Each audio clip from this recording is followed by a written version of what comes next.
Chapter 15. The Yoga of the Supreme Person. Text 6. Natad bhasiyate suryo nasasanko napavakaho yodngatva nanavartanti tadhama padamang mama. That supreme abode of mind is not illumined by the sun or moon, nor by fire or electricity. Those who reach it never return to this material world. Purport. The spiritual world, the abode of the Supreme Personality of Godhead, Krishna, which is known as Krishna Loka, Goloka Vrindavan, is described here.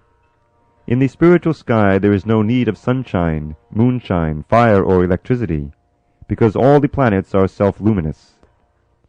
We have only one planet in this universe, the sun, which is self-luminous, but all the planets in the spiritual sky are self-luminous. The shining effulgence of all those planets, called Vaikunthas, constitutes the shining sky known as the Brahmajyoti. Actually, the effulgence is emanating from the planet of Krishna, Goloka Vrindavan. Part of that shining effulgence is covered by the Mahatattva, the material world. Other than this, the major portion of that shining sky is full of spiritual planets, which are called Vaikunthas, chief of which is Goloka Vrindavan.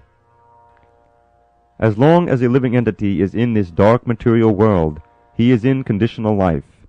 But as soon as he reaches the spiritual sky by cutting through the false, perverted tree of this material world, he becomes liberated.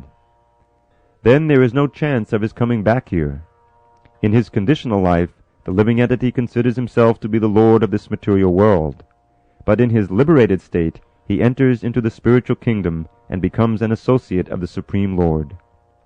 There he enjoys eternal bliss, eternal life, and full knowledge. One should be captivated by this information. He should desire to transfer himself to that eternal world and extricate himself from this false reflection of reality. For one who is too much attached to this material world, it is very difficult to cut that attachment, but if he takes to Krishna consciousness, there is a chance of gradually becoming detached. One has to associate himself with devotees, those who are in Krishna consciousness. One should search out a society dedicated to Krishna consciousness and learn how to discharge devotional service.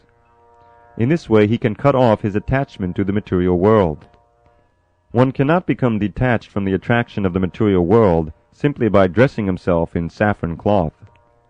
He must become attached to the devotional service of the Lord. Therefore one should take it very seriously that devotional service as described in the 12th chapter is the only way to get out of this false representation of the real tree. In chapter 14, the contamination of all kinds of processes of material nature is described. Only devotional service is described as purely transcendental.